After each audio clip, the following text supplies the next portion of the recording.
Oh, that's a bit bright, isn't it? That's too bright. Hello, everybody. It wasn't the spooky effect I was going for. It wasn't? Should it be further down like that? Is that more spooky? Is that? Hello. Hello, everybody. It's Creepy Leslie here. And it's very spooky Halloween. So I mean, that's oh no, that way I need to go a little bit like that. So how is everybody? How you all doing? We get the old comments on. Yes. Right. I say that would be useful. So can you see it's okay? Welcome to Spooky Jacob's Fridge, where we've got some lovely little stories for you. Okay, let's have a look. First of all, glad you made it, Myra. Thank you very much, Myra, for your super chat. Sorry, so spooky. Thank you, Myra, for your spooky super chat. How can I send in a story? Noetic concordance. If you can email it now to julian@jacobsridge.com and I will get it. And I am reviewing the stories right now on the email, so we can have a little read of your stories. Please, now keep it bloody clean. I don't want any dirty stories going out on the live. All right, okay. So we didn't have a lot of time today in the end, so we couldn't dress up. So you mean we hope we look spooky enough. You didn't dress up?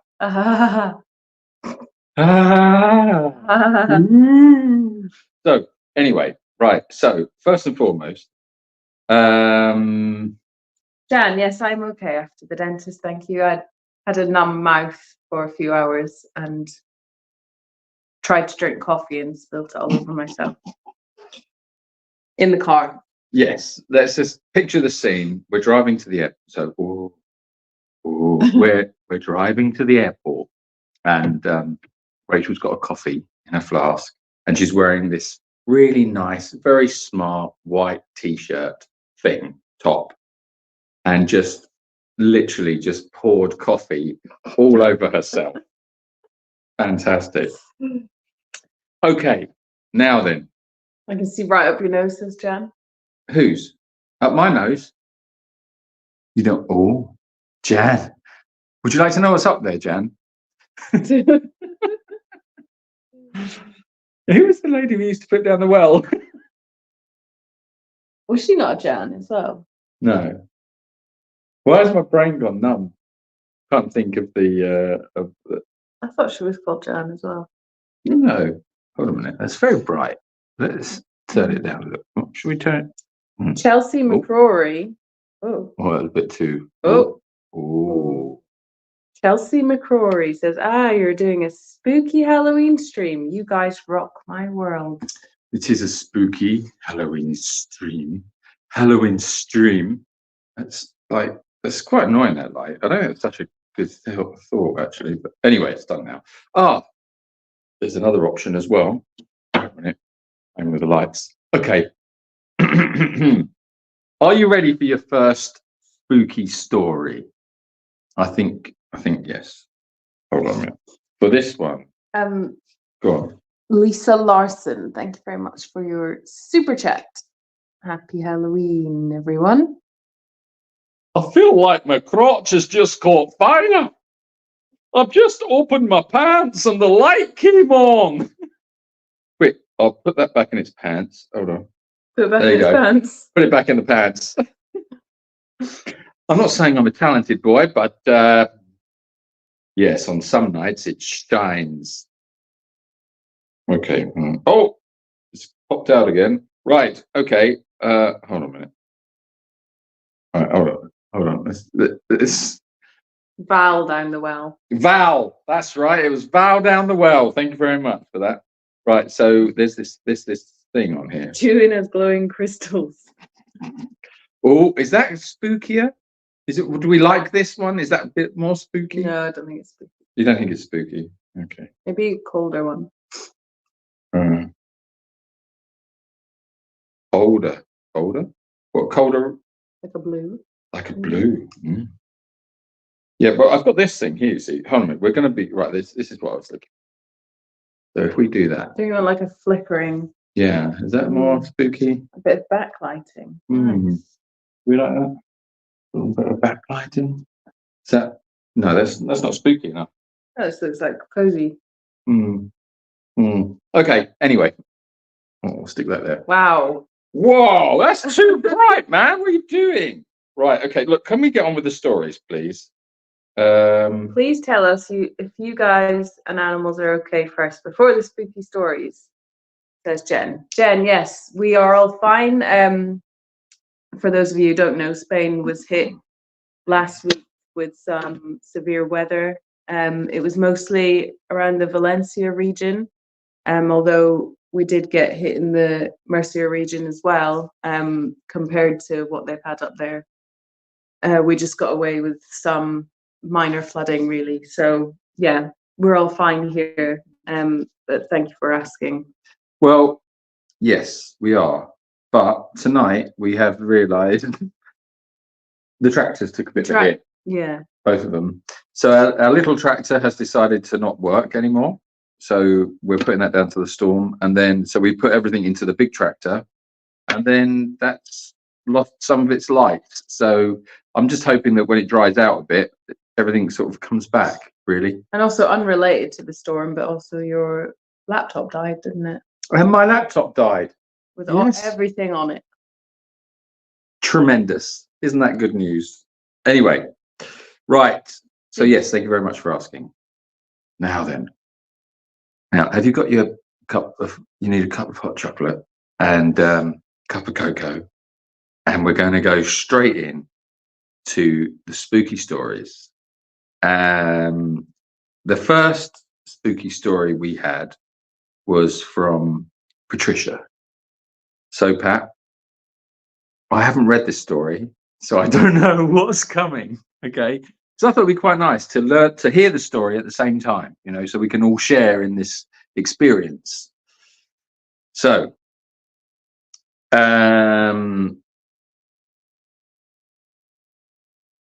okay, right. This is interesting. Okay, well, as always, it starts off. It was a dark and stormy night as Steve and Macario trotted up the mountain pathway to the Spanish neighbor's house. Will it be a trick or treat? Cried dim but cute Macario. Dim? Macario's not dim. Anyway, what do you think? Said Steve, hardly audible as the wind got louder and the leaves whistled through the trees. There's enough for 50 carrots in my sack and 50 in yours. That'll give us 100. It's a no-brainer. Surely so, said Macario, giggling to himself at his recent contribution to the owners' live. What? I'm confused. Have I missed something? Oh, I see. Right. Okay. Right. Okay. Are we struggling here? Pat, I don't understand the story. I'm a bit confused. Okay. Sorry. Okay. Well, hold on a minute. I go. Right. It was a dark and stormy. What she's done is she's written the start of the story and then said that you can finish it. Right. Okay. Yeah. But then there's another email from Pat that says, I decided to finish it. Okay. Okay. So it was a dark and stormy night. Go Okay. again, Right. Okay. Right. So it was a dark and stormy night. Right. Steve and Macario trotted up the pathway, as they do, to the neighbor's house. Right. And they wanted to know, will it be a trick or a treat? And there's enough for 50 carrots in my sack and 50 carrots in yours, and that'll give us 100 carrots. It's a no-brainer. What, that it's got to be a treat? Surely so, said Macario, giggling to himself as his recent contribution to the owners. Live. I don't understand the live bit. Pat, you've confused me. I know it's not hard to confuse me, but I'm trying here. Right, okay, hold on. Let's look at the next email. Okay, so Pat then continues. I do like these stories. As they trotted along, Steve thought he heard a weird whispering noise coming from behind a rock. As he moved nearer, he could just about hear, I am not a river, I am a rock. I am a hard, rigid, erect, but you can call me Klaus. I knew Klaus would make it. Yeah. So as he moved nearer, I am not a river. I am not a rock. I am a hard, rigid, erect, but you can call me Klaus. With his ghoulish scream came from the rock. Let's get out of here, said Macario. This is giving me the willies. You should be so lucky, said the rock. Honestly, Pat, this has taken a turn. They went on their way up the steep mountain path. By this time, the sky was full of lightning bursts and the boys were getting soaked. Suddenly, they saw two twin goats swinging from an old child's swing next to an overgrown bush. I feel that Klaus should have read this story. They each had Victorian night dresses on and were both showing their teeth. Hey guys, what's with the dresses? You look like a couple of nannies, said Steve. The goats looked mortified and together said, what's your pronouns, bigots? The donkeys quickly withdrew, agreeing with one another that the world was getting a scarier and scarier place to be. After what seemed like an eternity, they finally reached the Spanish neighbor's house, but it was not how they expected. The place looked like no one had lived in it for years. Macario looked through the cobwebs in the window and saw an old man and a not-so-old woman sitting on rocking chairs. There was an out-of-tune piano playing somewhere and a pig honking.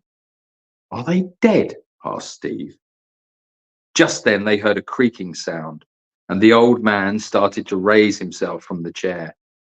As he got closer and closer, Steve said, he reminds me of someone. Me too, said Macario.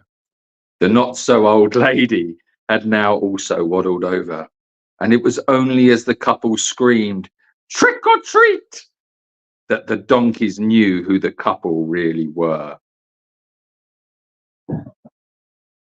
Trick or treat! Okay, thank you very much. So That was so had they gone through time? What that I think that's what had happened there. Anyway, okay, Pat, thank you very much for that story. I like that story. What do we think? What do we think? What's the responses? What have we got?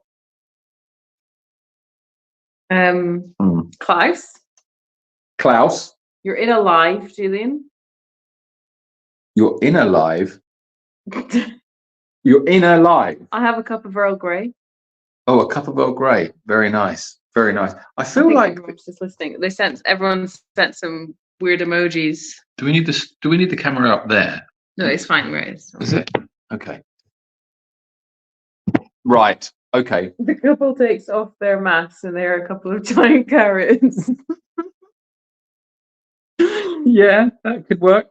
Okay. Right. Good story, says Myra. Yes. Yes. I like that.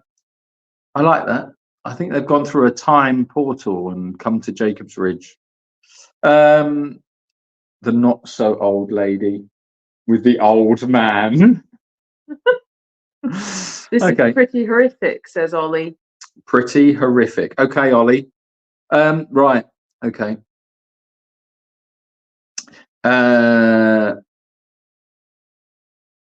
Okay, here's one for you from Loretta. Okay, are you ready for the next story? Scary thoughts and secrets. It was a dark and stormy night. It's always dark and stormy, isn't it? Never say like it was a beautiful spring afternoon, which I think would be more frightening. It was a dark and stormy night. So Loretta from Texas went to bed. Wow, that's scary. The next morning, she awoke to a strange email. It warned her that her account may have been hacked and requested that she provide a lot of personal information so they could fix it. How strange, she thought. It didn't say which account or provide any details, but it sure wanted a lot of my information. She exclaimed to herself, good grief. What if my identity has been stolen? What if my bank account has been cleared out? But more important, what if my recent donation to my favorite place in the world, Jacob's Ridge, didn't go through? Now that's a scary thought, she thought. In a panic, Loretta realized she did not have a fast way of contacting Jacob's Ridge. They have always been so intent on keeping their location a secret. But Amazon can find them. She knew, so she could call them for help. Before she went any further with that ridiculous idea, she was distracted by a stone in her shoe. Where did that come from? And grabbed a spatula from the kitchen. She whacked her shoe with a big utensil 3 times. Unfortunately, her foot was still in it, to try and release the stone. But all of a sudden, she was enveloped and picked up by a whirlwind of rushing air, dust and debris, like in The Wizard of Oz. The reader correctly assumes that Loretta does not clean house very often or very well, and the reader should indeed be scared by that thought. With a bump and a thud, she landed, and after the smoke cleared, Loretta from Texas realized she wasn't in Texas anymore. She had somehow been transported to the beautiful land of Spain, evident from the fact that she was now standing in front of a big gate with a sign that read Jacob's Ridge Animal Sanctuary, Spain. Wow, she thought, just wow. She touched the huge gate and it swung open all on its own. Insert creaking gate sound here. It was very good, thank you very much. It was very dark, but Loretta somehow found a footpath and it led her to the pretty house she had seen in all the Jacob's Ridge videos. But no one was home. And there weren't even any of the ubiquitous cat population lurking about. None. She heard neither a dog nor a donkey. Could she really have transported herself halfway across the world and not met Steve and Ronnie, or Barry, or Hoti, or Dottie, or Macario? Where was everyone? It was Halloween. So were they playing a trick on her?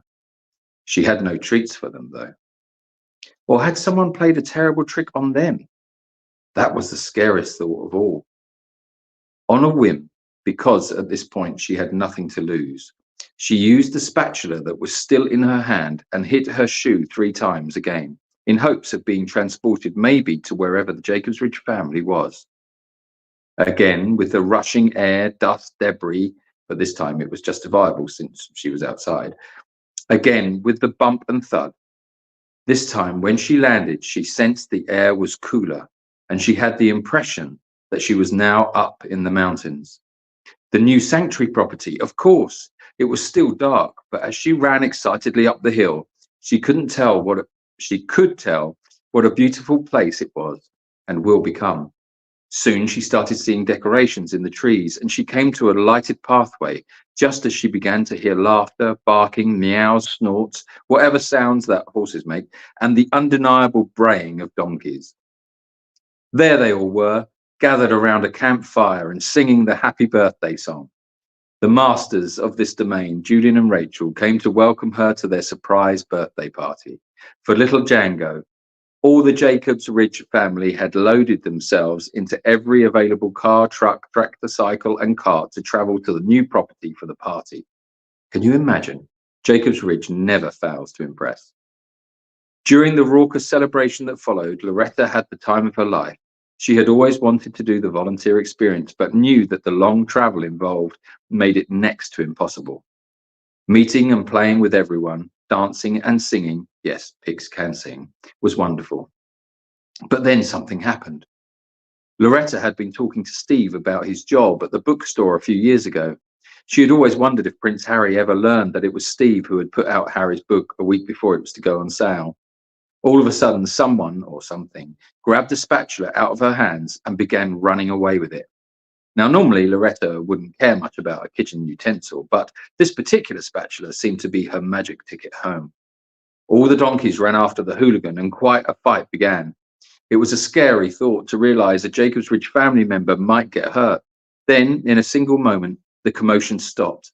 The thief disappeared into thin air, and the spatula went flying. It landed on Loretta's foot and bounced, of course, 3 times.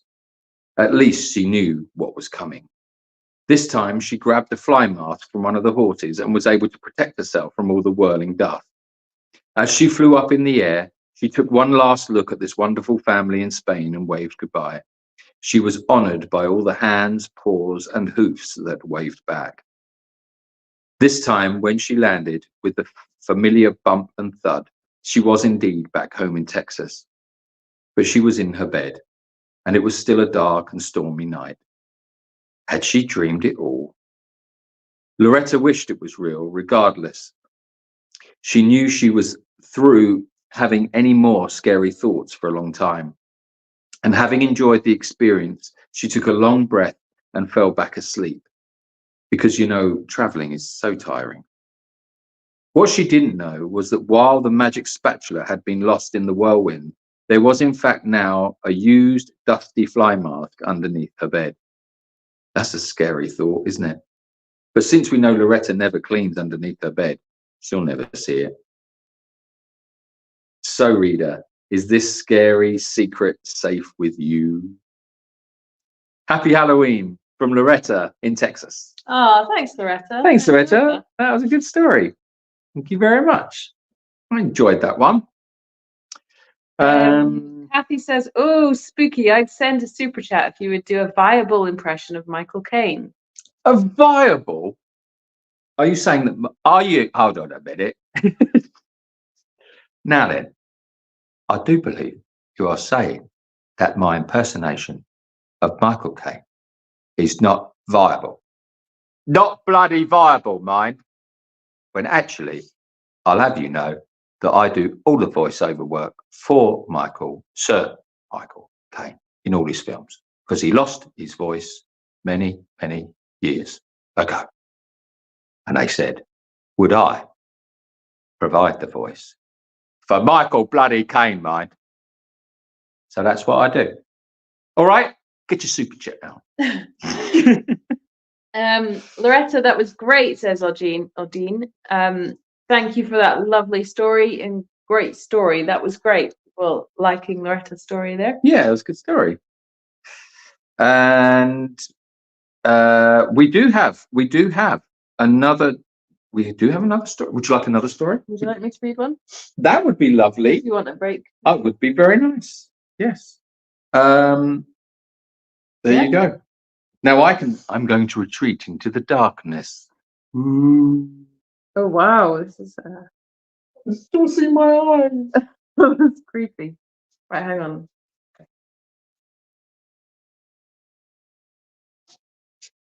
This might be one for you to read out. This one for me. Okay. This one is from Noetic Concordance. Are you ready? I was walking home one night. The party was boring, and I really wanted to get home. The shortcut I took was starting to seem like a mistake as I walked through the parking lot of a defunct gas station. A feeling of dread went through me. One of the windows was busted out, and I heard movement inside. Something is in there. I freeze, but then I realize I have to keep going. If I'm quiet, maybe I can get through unnoticed. This building is abandoned. Nobody is robbing it, right? But it could be a homeless person, not keen on being peeped on. I slowly move past. Suddenly, something shoots out of the window. I brace. Please don't hurt me. My arms are in front of my face, and I look past them. It's just a raccoon scurrying into the darkness. There's a little bandit. It's a little raccoon bandit. Oh, I was getting onto it then. I was getting right into that. Spooky.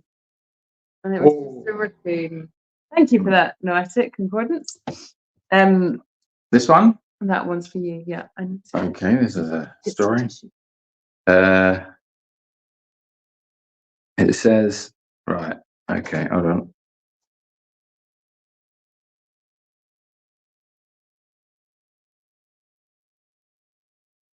Okay, right.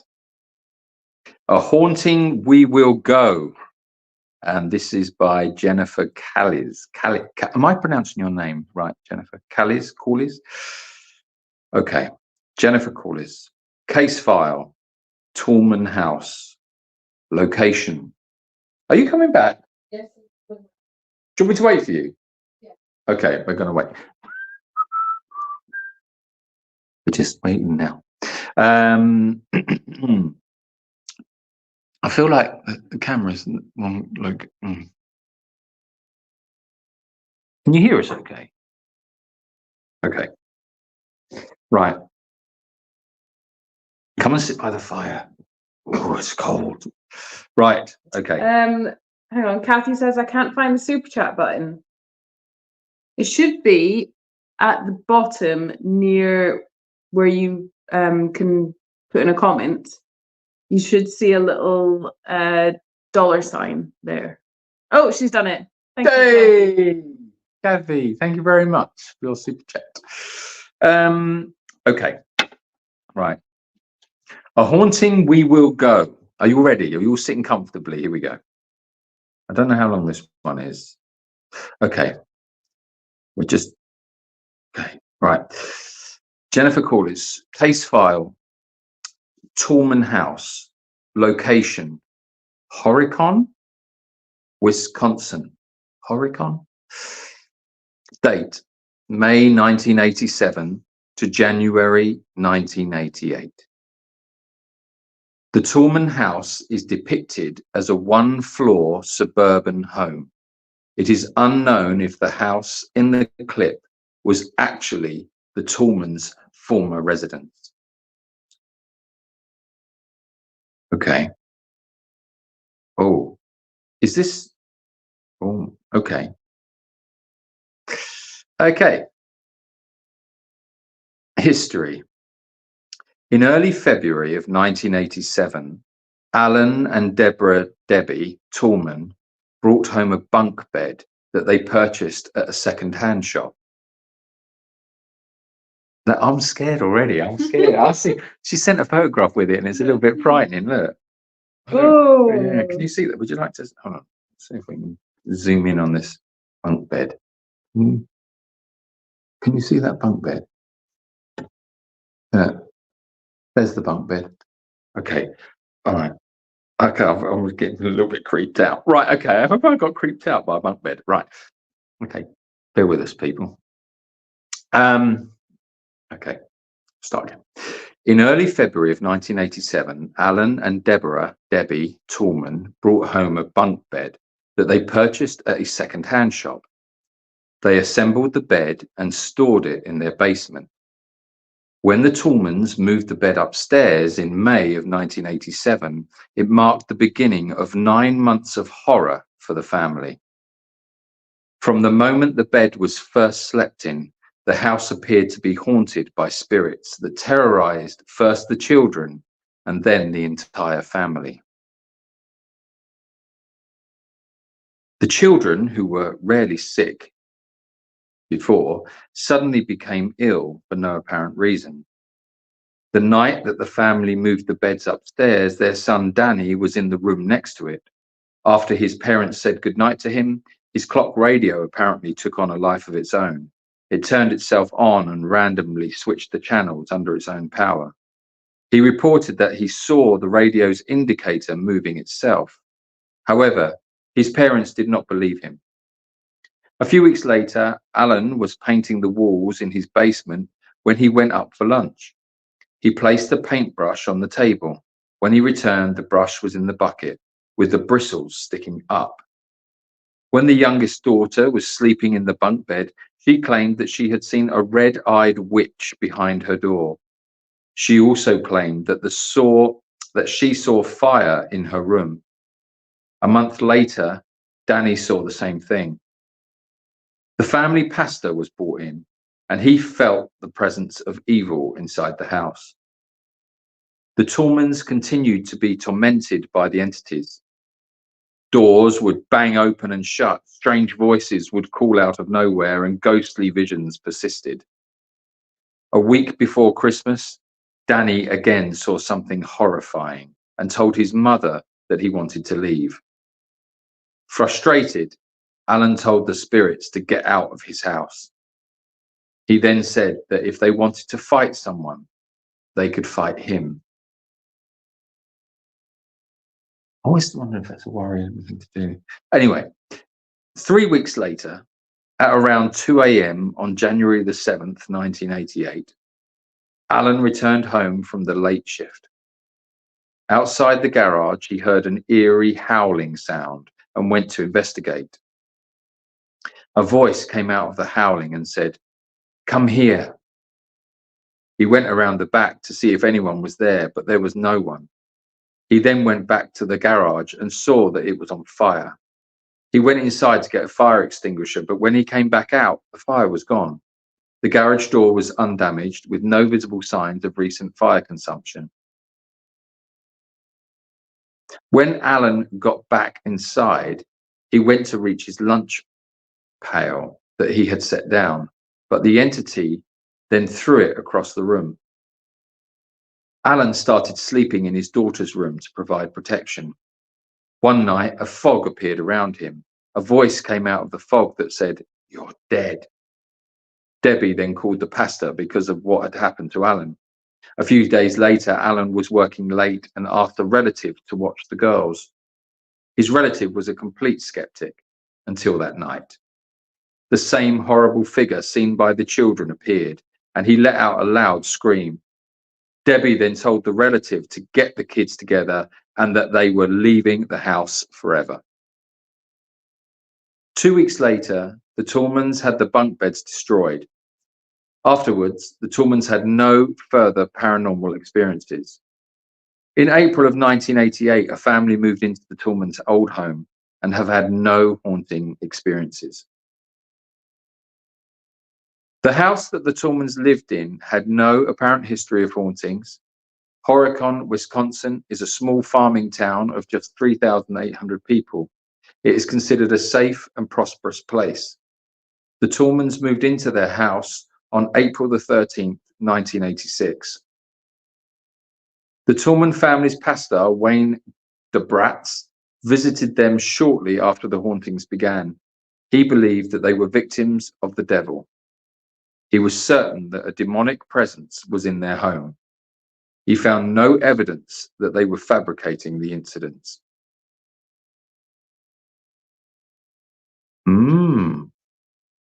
This case was originally aired on October the 26th, 1988, Halloween episode of Unsolved Mysteries, along with the Queen Mary, the General Wayne Inn, and Tatum House. It was excluded from the Film Rise release of Robert Stack episodes. The Tormans were beset by unwanted attention as a result of earlier ghost hysteria, which they did not seek. They had turned down lucrative tabloid offer about their experience as they did not think it right to make money off their children's misfortune. The Tormans agreed to share their story with Unsolved Mysteries under 3 conditions. Their faces were censored during the interview. The children's names were to be protected by alias, and that all reenactments of their experience be done by actors playing the Torman family. The Torman House activity was described in greater extent in the book Haunted America by Michael Norman and Beth Scott, but at no time in their research do they link the hauntings to a bunk bed. The activity is instead linked to the property as being located on or near former Native American burial ground. Always. Always. This is considered one of the most frightening and well-known paranormal cases of the series. Unsolved. That's creepy. So, it's the bunk bed. Well, don't they say that spirits attach to things, items? If you were a spirit, what would you attach yourself to? Jan?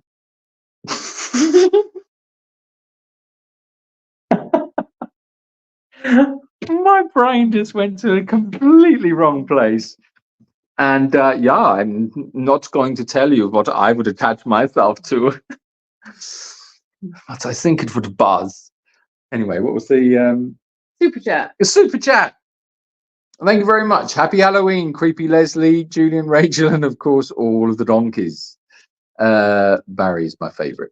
Thank you for bringing us so much joy all over the world. Cheers from Kentucky. Kent. Oh, thanks, Darla. Hey, Darla. Thank you very much. Thank you for joining us. Well, I think that was some lovely, lovely creepy stories. So I guess none of us will ever sleep in a bunk bed again. The moral of the story, always go for a king-size bed. Yeah. No used beds, please. Rachel, I bet Edinburgh was scary at night.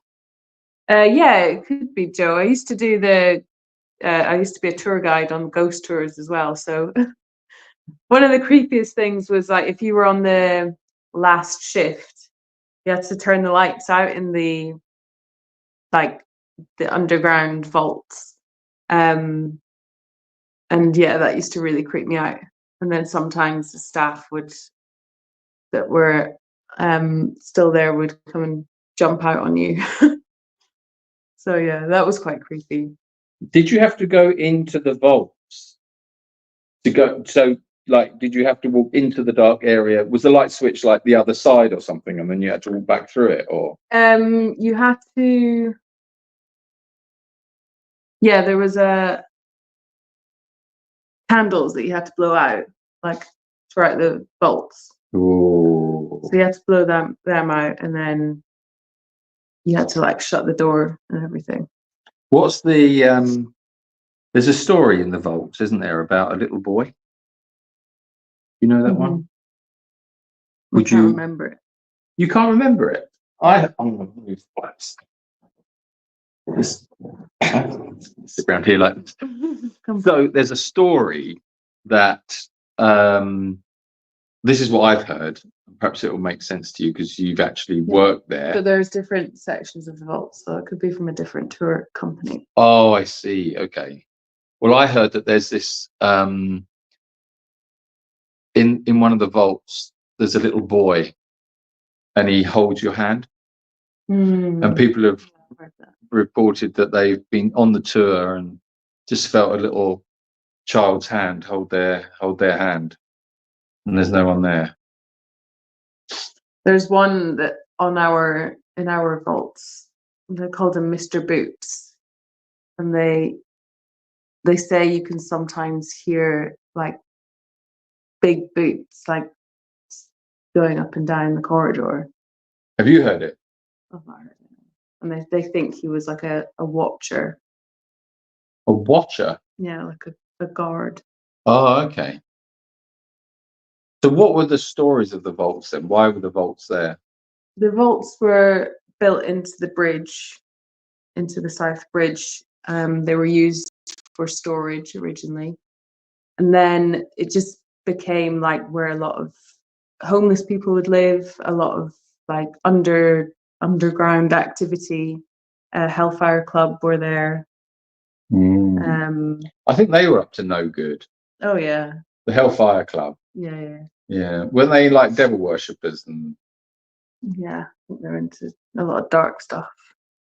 Yeah, the Hellfire Club. There was also another. Weren't they as well? I think they had a cave or something somewhere. The Hellfire Cave. They do. Yeah. Are they still going? I think so. Are they? Oh, I better not say anything. I don't know. I'm sure they're jolly nice. I'm sure they're jolly nice people. Let's leave it there. Is the castle near you haunted? That's audience. Don't know actually. Not that we know. We've never been up there. The only place we have got that's quite close to us, which is about 40 or 45 minutes away, and it's right in the heart of the forest. Let's see if I can find a photo of it. Yeah, it's an old tuberculosis hospital, and it is abandoned. So it was abandoned, I think, in the early 80s, and it's just been left to go to rack and ruin. And you can go up there and have a look around. There's been quite a few ghost shows, have gone up there. Ghost hunters and things like that. And there were things like pentagrams painted all over the place, and looks like history of that kind of activity. And that's the old hospital, if you can see it. That was it in its prime. It was it was quite funny actually. We went up there one night and there were these, I would say kids really. I mean, they were sort of like older teenagers, and they were doing not a seance. They were looking for ghost activity, weren't they? Those ones? No, they were doing like a bit of a devil thing. So I don't know if they were trying to summon the devil, or they were doing something like that. And I just thought it would be very funny. So they were in there, and it was all being very scary and creepy. And I just walked into the room while they were doing it. just said, "Hola." I said, "Are you okay?" And their face, they didn't know what to do. I thought that's so funny. The chances of me turning up. You. No, they were trying to summon the devil. Yeah, but they summoned you. Exactly, and then to their mind, I've arrived. This weird English person has just arrived, going "Hola." I just thought that was so funny. Anyway, I did explain. Myra, thank you for your super chat. Thanks, Myra. Just joined the chat, eating Halloween Doritos in bed. What are Halloween Doritos, Jane? Eating Doritos in bed. Halloween Doritos. Halloween Doritos in bed. Marie, I fainted in those vaults. Yeah, that's really common, actually. I've had that happen on a few of my tours before. People faint in the vault. Yeah. Why? Oh, is it because to do with oxygen? I think so, yeah. Well, or to do with the ghosts. Oh, creepy ghosts. Did you ever see or hear anything?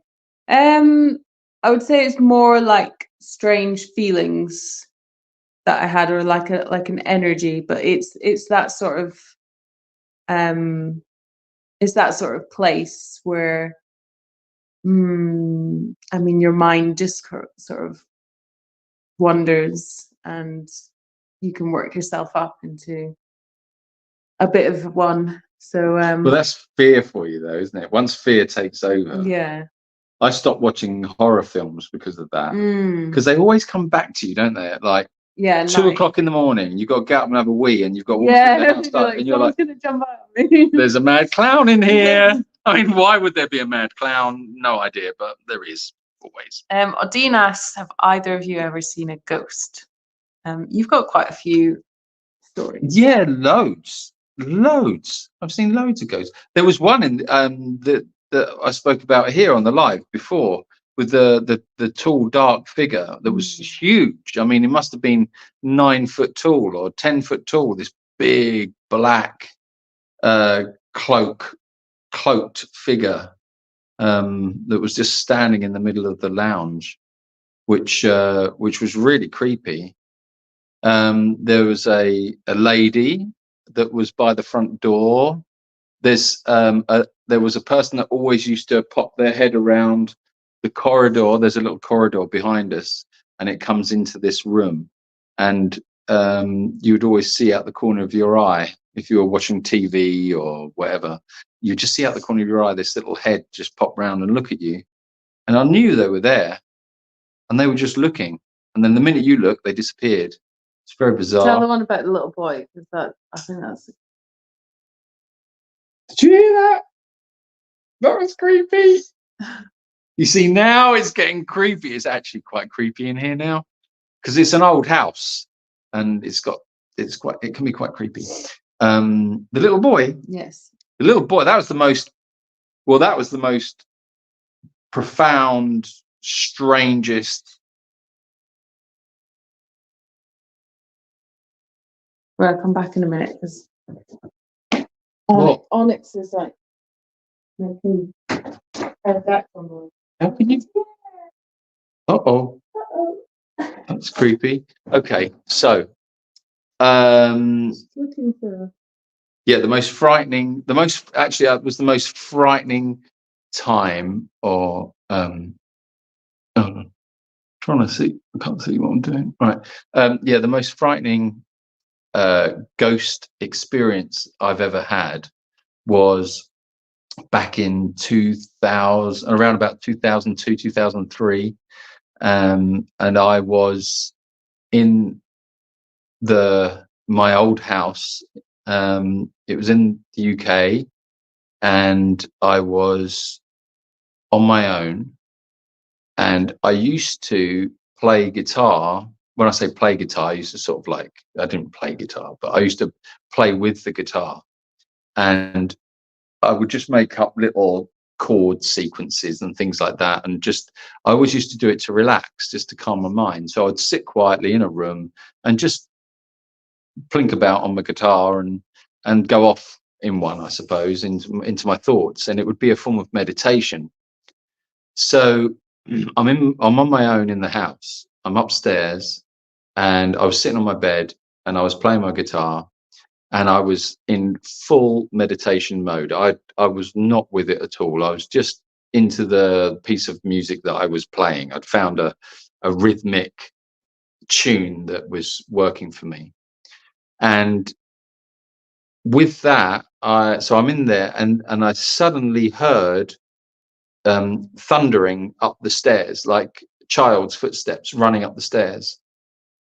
And it brought me out of my meditation a little bit, but I remember thinking, oh, it was my son. And I remember thinking, oh, it's him. He's thundering up the stairs. And then just as I thought that, I also realized my son wasn't in the house. No one was in the house. I was in the house on my own. So it didn't make sense. And so just as I was thinking the realization that I was hearing something that I shouldn't be hearing, I kind of thought, and then with that, the bedroom door swung open really like forcefully, like a little child was running in excitedly to see you. It smashed the door open. And as I turned and looked, a little boy stood in the doorway. And as soon as I saw him, he disappeared, just disappeared. And I kid you not, I was so frightened. I was so scared at that point. I couldn't believe what I'd just seen. And no one was there. I couldn't tell anyone.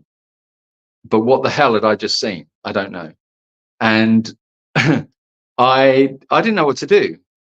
But I was so frightened. I didn't realize that fear would take me over as much as it did. And I didn't know what to do. So I picked up the Yellow Pages, which is at the time, it doesn't really exist anymore. And I was looking for anything about ghosts, Ghostbusters. Who do you call? I don't know. Who are you going to call? It was one of those situations. Anyway, I found through it had something like Paranormal Investigators or something like that. It was under it. And I rang them. And I was just like, in blind panic. I was like, I don't know what to do. This has just happened. I was full on, what do I do? Can you get round here right now? Because there is literally a ghost in my house. And I don't know, and the guy was really calm, actually. And he said, all you got to do is just go back to the area where you feel that the entity is, and you just ask him to leave, and to leave you alone. And you tell them that you're scared, and that you tell them that you don't want them there. And that's what I did. So I went, and I'm just walking around this house on my own, just talking to myself, and that was it. And as soon as I did that, the whole energy shifted completely, and I was fine, and there was nothing more to be experienced. But that was bizarre. That was my first real proper sighting of an entity. And then the others have been here, and somehow I don't find them. Oh, thank you, Onyx. I don't find them as frightening. Hello. So yeah, even now, the big one was a bit scary. The big dark character that was, must have been 9 foot tall. It was huge, and it just stood there like death in the middle of the room. And it was, and I looked at it, and it looked at me, and then it just disappeared. And that was quite frightening. And exactly the same thing happened with the old lady by the front door. I just looked at her, she looked at me. It was like it's this weird moment where we kind of get like less than a second of acknowledging each other, and then they go, and then they disappear. I also saw my a relative of mine.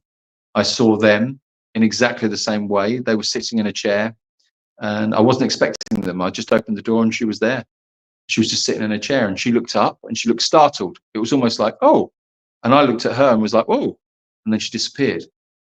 I don't know what it is. Strange. That's weird. Julian, did the tall black figure have a hat on? It was cloaked. It was completely cloaked.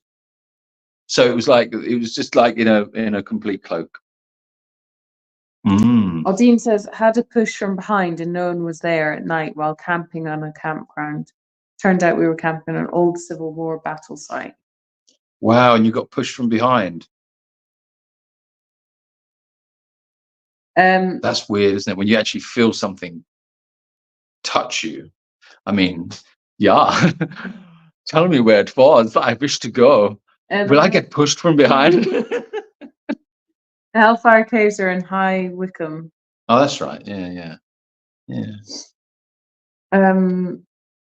Rachel can see Potato belly rubs. We will be seeing Potato tonight because he's gone to bed, I'm afraid, Henry. We don't want to disturb him. Have Ronnie and Steve been trick-or-treating at Mr. Rodriguez's house? Did they eat all the candy? I think there needs to be a donkey chat video about trick-or-treating. I think I might see if I can muster one up tomorrow with them when I go down and muck them out. I feel like it's time. There hasn't been a donkey chat for ages. I think there needs to be one. Jan says, I was watching a scary movie one night in bed and something fell over on my landing, frightened the confetti out of me. Confetti. Last night, a 20-cent coin dropped out of the heater and rolled onto the floor. It woke me up, says Sandy. That's strange. That is weird. Did you know it was there? Oh. Hello. Come here, you. Come and make an appearance. I don't think you can see. You can't see her. No. She's exploring. Jen says, oh my God, I've had a tall guy with a blanket long cloak too. Twice when walking my little dog. He just stood there. My dog sniffed around him. He appeared again the following night. It was dusk. Who said that? Jen there. Whoa. Did he disappear? Did he just appear and disappear? It's creepy. Who is this guy in this cloak? I'm Batman. Julian, what about the scary films you starred in? They were. Oh, I don't think I've really done many scary films. Can you see her? I can't see her, can you? Oh, there she is. Sonics. Hello. Scary films that I've been in. I think I haven't really been in any scary films. I don't think. I wouldn't say like suspenseful. Certainly not like gore or anything like that. I don't think. No, maybe like thriller. I think the most scary film is No More Shall We Part. I think that's scary. Yeah, but it's more like messed up. Yeah. It's not like jump scary or. No, but I just think there's something about it is. There's a lot of suspense in it, isn't there? I just find it scary. I find it yeah. Everything about it's uneasy. It makes me feel uneasy. The film makes me feel uneasy. Yeah. Carino, I suppose, is. Yeah, Carino's a little bit like that, but not as much. There's something a little bit supernatural about No More Shall We Part. I think there's a supernatural element to that film. Ghosts are pretty reasonable. Well, I saw a thing recently, and it said, poltergeist wouldn't be half as scary if you could see them. They would just be really annoying people that like switch your lights on and off, or open and close. Throw a shoe at your head. Throw a shoe, yeah. Or like, turn your television on and off. And if you could actually see them doing it, you'd be like, oh my God, you're so annoying. It's like having a really annoying teenager in your house or something. Onyx has got a head in a glass. Anyway. Wow. Suzanne, thank you for your super chat. And Arlene. I don't know if we got yours already, but thank you, Arlene. And thank you, Suzanne. Don't know where it's gone. I don't know. No. It's gone. Oh, what have I done now? Onyx, what have you spooky done? Little kid. Any ghost sightings for you, Rachel? Onyx. Not as vivid as what Julian describes. I think I had one here. I've seen like shapes, but then I always just sort of think that it's just you're a skeptic, aren't you? You're a major Well, I've skeptic. never seen anything. I'm not really. You don't read into things though. You wouldn't read into something. No, I wouldn't like to see something like at the corner of my eye and then say, "Oh my God, it was a ghost." You would see something at the corner of your eye and go, "What?" Well, it's human nature to look for faces where they don't exist. Yes. So I just think it's that. Okay. So, do you think that people that see ghosts don't see ghosts at all? No. Or do you think that she's purring away? Or do you think that they are? I think that they're somehow more tuned into that realm. Yeah. Yeah. Okay, so you're not a skeptic about ghosts. You're not saying that ghosts don't exist. No. Mm. I've just never seen. Would you come back as a ghost? And like, what sort of ghost would you be? What's the other option? Don't come back as a ghost. No, I think it sounds really lonely. Unless there's like, if it's like the Nightmare Before, is it a Nightmare Before Christmas? If it's like the Corpse Bride, where they have like the afterlife. What, and Django would be a little skeleton doll? Yeah, and they're all just partying. Actually, it'd be Goatee, wouldn't it? Oh yeah. Yeah, that might be fun. But would you haunt people? No. Why would you? Would you want to haunt people? No, I don't think so. Actually, I know some people. Yeah, I mean, there are some people that I would like to haunt, and I would probably be a real pain. I think you've got to. You would just do like really annoying things. I'm not scared. Yeah. Just like steal like their toothbrush and stuff like that. Yeah, brush the toilet with the toothbrush. I don't leave it floating in the toilet or something. Yeah, I think. Yeah, I'd steal like one shoe. Yeah, if I go, Jan, I'll come and pay you a visit. If I suddenly go and then you can't find your toothbrush, look in the toilet. Not saying anything, but might be where it'll be. Yeah, I think there's definitely some people I would like to haunt. It's bad juju.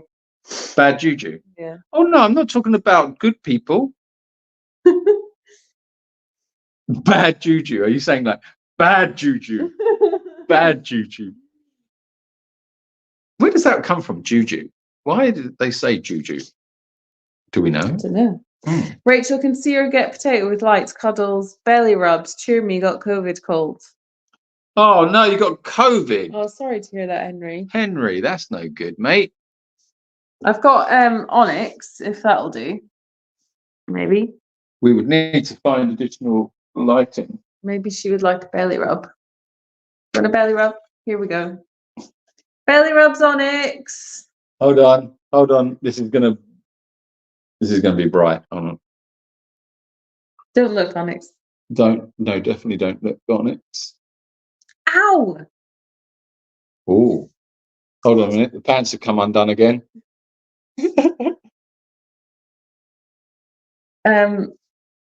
Oh, it's like here we go. Belly rubs, Onyx. She's absolutely crazy. She's the most wildest little cat you've ever seen. She was sitting on my shoulder when I was making dinner. Oh, was she? Yeah. Just watching. Here we go. Belly rub, Onyx. Looks like you're being abducted by aliens. Actually, I think if the aliens abducted Onyx, they would definitely beam her back, I think. Onyx would just jump in there and just hit all the buttons in the spaceship, and God knows what part of the universe they'd suddenly end up in. And then they just started a whole new. Oh, there you go. Bye then. She's off. The ghosts also will help me find keys. Oh, hang on. Charlotte says, we live in a house that is over 190 years old, which is particularly old here. We have an agreement with the ghosts. Downstairs after midnight is their time, and we respect that. The ghost will also help me find my keys, or my wallet when I ask them from time to time. Ours are relatively nice here in my home, but then I try to respect them. Wow, that sounds good. It's like that's really cool, isn't it? It's like having housemates or something. Yeah. Now look, I know you're in here, but yeah, that's good. Well, actually, we had one here that I haven't heard for ages. I would hear the washing up. It would just be like, you know, pots and pans and things. It was like someone was in the kitchen making something, and then when I'd go in there, with no one in there, feel gone. Myra says trying to belly rub a cat is living dangerously. Yes, indeed. Kathleen says, I think juju is a word from voodoo. It refers to a spirit a person is carrying, a bad vibe. Oh, should we? Let's inquire. We're gonna ask ChatGPT. Where does the word juju originate? Let's have a little see what they say. Janet says juju, stuff used in rituals in certain West African religions. Stuff used in rituals. Oh, okay. Let's see what. Hey, this thing is really annoying. It's listening.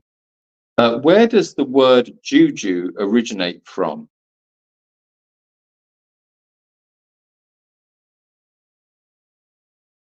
Well, it doesn't know what it's doing. The word juju originates from West Africa. Well, that's informative. Thank you very much. Honestly, it's annoying. Oh, it says here, the term juju originates from West African cultures where it refers to objects, amulets, or spells believed to hold spiritual power or protection. The word likely comes from French-speaking areas of West Africa. Oh, so there you go. You were right. Go on then. Okay, guys. Well, listen, I think that's enough of this spooky cat time. I very much enjoyed those stories, and it's been lovely having a chat with you.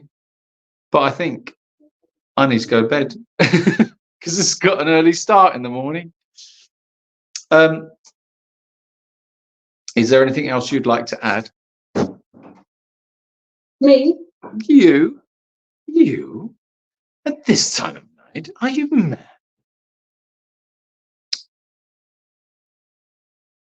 What are you looking at? Final word from Leslie. Oh, I say. I think you just got it, actually. Leslie, creepy Leslie. Yeah, it's got to watch those old ghosts sometimes. Don't want an evil spirit inside you, do you? And we could finish it off with some normal chat if you guys like. Some normal chat. And where's Django? Django's downstairs at the moment. Yeah, he came down with me when I was making dinner, and then he didn't come up again. So yeah, he's chilling.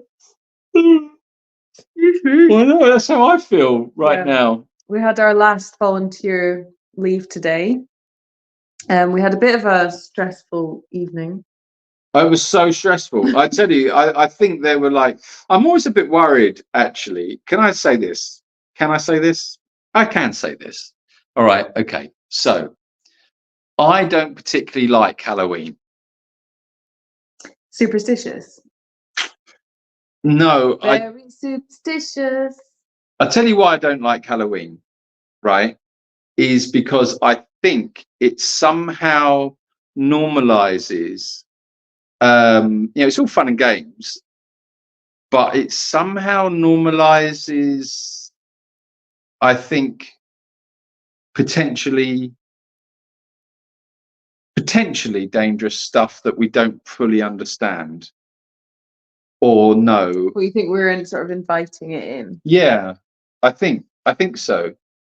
And I mean, I know that, a lot of it is, all this commercialized Halloween and stuff, but there must have origins somewhere to a thing that would make sense. I don't know. Do you know what I mean? I feel like I've never really been a big fan of Halloween for that reason. And yeah, and tonight I felt like we were being messed with. I walked into a tree and stabbed my eye tonight. That was a demon, that was. That was the darkness. You can call it the darkness, you can call it a demon, right? I walked into a tree and it stabbed me in the eye. So you telling me that tree was not possessed? I don't buy it, man. That was a possessed tree. I said, oh, it's Julian. Got me in the eye. Was the tree okay? Asked Jan. Was the tree? Yes. It was like a scene out of 40 Towers with John Cleese. I was like, right, that's it. I've warned you. I was having a go at that tree. But no, it survived. Yes, it did. But I got quite and it's quite sore there. No, don't do that. No, not on camera, because then you'll realize there's nothing there. I'm being a baby. Anyway, yeah, so no, I don't particularly like Halloween for those reasons. But there you go, that's just me. And yeah, we had problems with the tractors, and it just seemed to be like loads of things were going wrong tonight. Don't know why. I put it down to Halloween and stuff like that. Yeah. And we still have to go and let Prosper out. I know, we've got to go down into the field. Ooh, spooky. Spooky. Okay, well, we're going to go down into the field. There's no point in taking you guys with us because you won't see anything because it'll be dark, dark, dark. And we're going to go because we have to separate Prince and Prospero at feeding time because Prince takes ages to eat his dinner and Prospero will just push him off it and steal it. So that's why. So the last job is just to wander down into the field and go and release Prince Prospero. Yes. Jan says, don't let the ghoulies get you by the... No. There'll be no ghoulies. There'll be no ghoulies down there, I can tell you. Odine says, my hubby Neil joined me in watching this chat. We've been drinking our coffee and laughing and enjoying. Thanks for the live. Take care, everyone. Have a good, safe and good week. Oh, good. Thanks for joining us. Halloween's an old culture from the Bronze Age pagan period called Samhain. Yeah. Was that potato dressed in the sheet in the intro photo? Yes. Mm. That's why you make a jack-o'-lantern, Julian, to deter the spooky spirits. Oh, oh yeah, because the spirits go into the pumpkin. Thing is, if I was a spirit, I wouldn't go in a pumpkin. It's that demon cat. Is she outside? Would you? Who says they go in the pumpkin? It's not just to scare them away. Well, why would I be scared of a pumpkin? If I was a demon spirit, I'm not going to be scared of a pumpkin, am I? I'm not going to go, oh, it's a pumpkin. Because if they don't know it's a pumpkin, they just see a scary face. Oh my God, how timid are they then? If they see a scary face, they're scared of a scary face. Well, then they're not really. I mean, I could give them a scary face. That seems very odd to me. I heard that that the whole point of the jack-o'-lantern was that the evil spirit jumps into the lantern for some reason, like some kind of possession. But you've got to question the intelligence levels of the spirit that does that, surely. I mean, I'm not saying that you know, I don't wish to be disrespectful to any spirits out there, but you know, I'm just saying, it doesn't make a lot of sense to me. Perhaps they were different then. Perhaps the education standards have risen for those spirits. Perhaps back in the day, they were a little bit not quite as intelligent and would jump into a lantern, and now they don't. Now they'll jump into other things. I don't know, like a Tesla or I don't know, something like that. Perhaps we should all. Yeah, I don't know. Joe, who was it that smashed the pumpkin that time? It had a name, can't remember. Are you thinking of Gordon the Gourd? Who he was fed to the pigs. Gordon the Gourd was fed to the pigs, yes. Gordon. Just ignore the sleep paralysis ghost. I was going to say goat. The sleep paralysis goat. Oh no, you don't want one of them. Certainly not. Certainly not Francisco, the new goat. He stinks. Oh my God, that would be a bad spirit to have in your house. Maybe they're attracted to the light inside the jack-o'-lantern. Oh, what? So now they're like flies. So we just put an electric one, you know, like you put in kitchens. Just put one of those, and you'll just hear the spirits just going into it. Crack, crack. That would make better sense. I suppose it doesn't look as pretty. Everyone just got ultraviolet lights hanging outside their front doors at Halloween. Yeah, what is that all about? What, jack-o'-lanterns? Yeah. Should we ask? Let's ask this. Chat. We're going to ask ChatGPT. I saw someone on Instagram, a previous volunteer. She had her pumpkin stolen from her porch. She carved a pumpkin and sat it on her porch, and someone ran off with it. And she's got footage of them doing it. What are the origins for the jack-o'-lantern? Why do we have them? Onyx.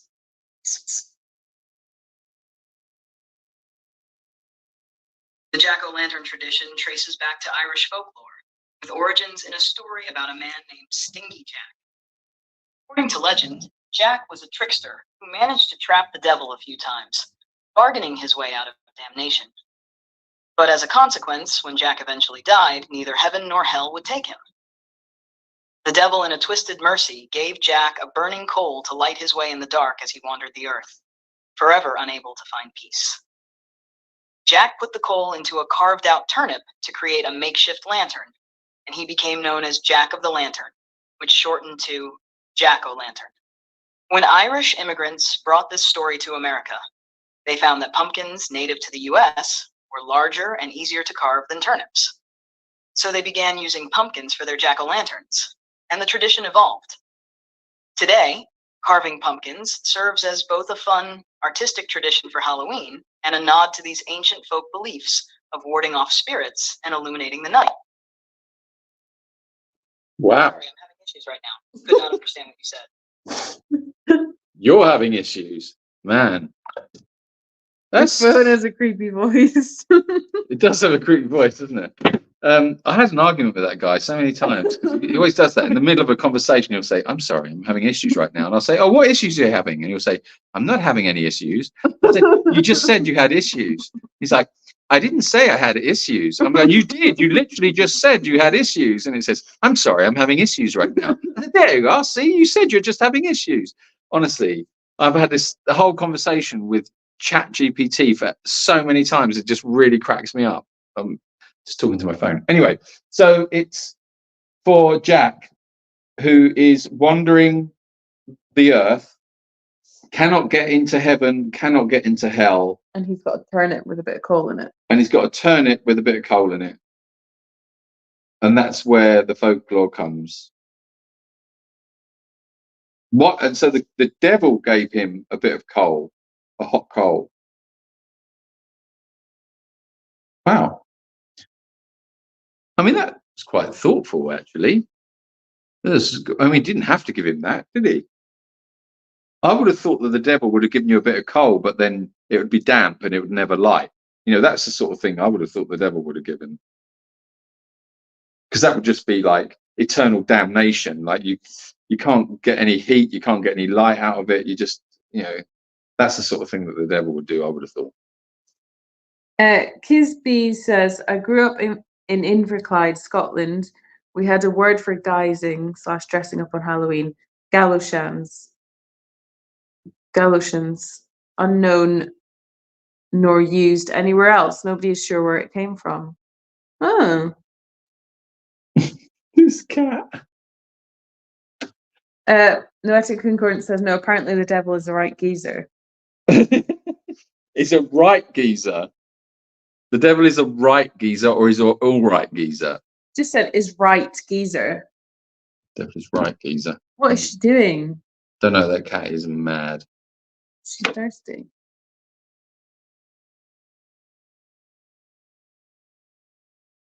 Maybe. He. Hee hee. Yeah. Okay. He can be a swell guy. Oh. Onyx is fishing in my glass of water. I don't know. I don't think so. That's my personal view. Is I don't think so. Okay, that's enough. Yeah. I think not. You know, when you really get to know him, I think it's a mistake. Bless you. Thank you. Okay. Anyway, go on. That's it. That's it. Okay, guys. Well, on that bombshell, on that note, that the devil is a swell guy. Have a lovely evening, everybody, and do take care. And I say, be very careful with those jack-o'-lanterns. And if you have got a hot piece of coal, yeah, perhaps consider who gave it to you. Right. Well, you got a cat on you. You can't see the cat. You see your eyes. Can you? Yeah. When Oh, yeah, just about. Just about. Right. Super chats? Super chats. Yes. Oh, there you go. It's a bit brighter. That might help. Are you ready? Yeah, hold on a minute. I got to get Harry McHayface together. Yes. Go ahead. I'm listening. 20, 20. 50, 70. 20, 90. 20, 110. 1, 111. 5, 116. 2, 118. and the last one, 10. 128. Thank you very Thank you, much. everyone. And thank you, Stephen. I don't think we read your one out for chocolate treats. Oh, chocolate Don't treat. in that. Yes. I haven't got any chocolate, actually. I do need some chocolate. Oh, maybe I have some. Have you got chocolate? You're good. Yes, I'm good. I'm very good. I'm very good. Is there a chat on Sunday? Asked Jane. Yeah. Yeah. Always, Jane. We live for our chats on Sundays. Yeah, we'll see you on Sunday. That's really bright now. Oh, just stop playing with it. Ooh. Okay. Jan. I'm so tired. Jan really wants to know the outro music. Oh, yes. I will tell you. 1 second. You have to make conversation, Rach, because I'm going to look for it. Okay. You're pushing me off the sofa. Then. Sorry. I've got it here. The outro music. Oh, on it. Doritos are done. Whose? Doritos. Oh, she's eating the Doritos. Now you've got all Dorito crumbs in your bed. That's the worst thing. That's the worst thing of biscuits in bed as well. You always get crumbs in the bed. There's nothing worse than crumbs in the bed. I think there could be. Actually, yeah, there's a lot worse than crumbs in the bed. There can be some horrific things in your bed, like the claws. Like centipedes. Centipedes that bite you. You're still having nightmares about that. Oh, that was horrible. Bed bugs, yes. Jane sleeps with a vacuum cleaner.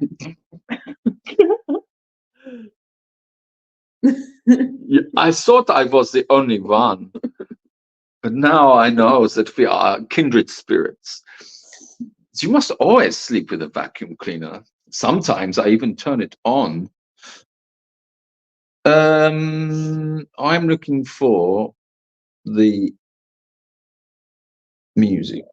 Can you hear her? Yeah, she's mental. Oh, you're asking the people if they can hear? The people? Oh, no, get off my phone, you crazy little cat. Oh, look, there you go. There you go. Take that little thing. I was in NYC once and I got in the elevator and a millipede scurried in before the door shut. Oh, wow, that's weird. Oh, he was getting a lift. That is weird. There it is. Right. If I go to music, Great, 'cause that's been bugging me. I know it, but I can't remember it. please just wait a minute. No, she's on. Right, I might have to try a few until we get it. Hold on. Ow. That's not it. Not that one. Not that one. Not that one. Ah! It's not that one. Not that one. No. No. No. No. No. There's not many to go through. Not that one. No. No. No, this is Christmas. No. This is No. just for you, Jan. Everyone else, you can I leave know. if you want. We'll just stay Everybody. here with Jan. I'm trying to find this music for you. Hi guys, from Ireland. Just checked in with the live. What the hell is going on? We're just having a chat. Deb, we are trying to find the name of a piece of music for Jan. So otherwise we're almost done. No, we're almost done. We just got to find this piece of music. No.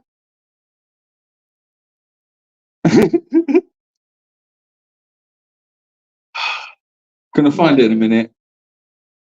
That's it. This is it. Okay. It's called the Rose Bower. Bower. Bower. Bower. And it is featuring Sophia Session Orchestra. Yeah, I don't know how to. Can I get more info on it? No, I can't. So try that. Yeah. Oh, here we go. The Rose Bower, featuring Sophia Session Orchestra by John Miles Carter. Or Jean. Or Jean Miles Carter. Okay, so can you write this down and put it in the comments for me? Because my pronunciation might be incorrect. Right, dime otra vez. Right, it's called the Rose Bower. Other people have written it. Oh, good. Oh, does people know it then? Does people know it? Does people know it? Does people know it? Sophia what? Session Orchestra by John or Jean Miles Carter. Jean Miles Carter. There you go. And yeah, there you have it. Okay. Right then, people. Well, on that note, do have a lovely Halloween. Hope everything goes wonderful for you. And have you had many trick-or-treaters? Make sure you really treat them. What else we got here? What does it say? Loved your thumbnail for tonight's show. Which of you did it? Oh, we did that last year, actually. Actually, it was for the calendar. The photo was taken for the calendar. Oh my God. Yeah, that reminds me. I did the thumbnail. You did. Yeah. Yes, you did the thumbnail. Yeah. Don't buy a calendar yet, because the calendar that's on our website is for this year. It's not for next year, and I haven't updated it. So don't buy a calendar yet. I will let you know when the new calendar is available, which will be soon.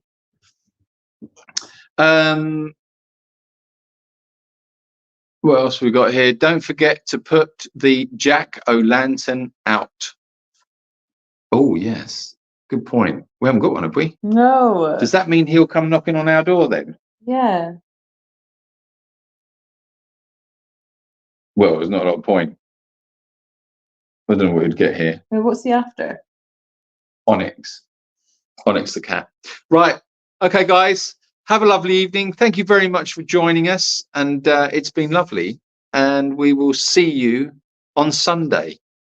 So if there's anything in particular you would like to discuss or talk about, or anything else for the live, or you'd like to share, please, you can always use the email julian@jacobsridge.com, and I will get that. So just send anything you like there. And yeah, I don't know what you'd like to share, but maybe a video, maybe not that kind of bloody video, Jan. I don't want to see that. All right. Or some music or whatever. Just, yeah, if actually, I know we can't, can we? Because it'll be copyright. Yeah. Yeah, you've got to be careful of things like that. Anyway, stories, anything you like, if you want to. Okay, guys. Well, on that note, see you soon. And that's it. Do you want the outro? Do you want the outro? I think they do. You want the outro? Okay. I'm not squishing her. She's squishing herself. She's absolutely squishing herself. Right. I think if did it automatically update to the outro? I don't know. You have to have a look. Oh, I can't remember. Ouch. Right. I don't know where we find that. Right, guys. See you later. I'm going to have a look, see what we can find. And we need to go to there. Antics. And there is preview. Oh, no, that's preview. Logos. Don't know. No idea. It should be. Sorry, I'm just looking at the thing to work out what the hell we're doing. No. Okay, fair enough. God, this cat is mad. Right. Now what we're going to do is we're going to do this little game, which is find the outro. I think it might be quite close to the bottom. Oh, close to the bottom. Let's have a look. Don't know. Where is it? Where is it? We're losing people now. I know. Well, I'm not surprised. Well, only the people that want to stay for the outro are staying. Right. Okay. Here it is, guys. See you later. Enjoy. Bye. Bye. Thanks, everyone. Happy Halloween. Bye.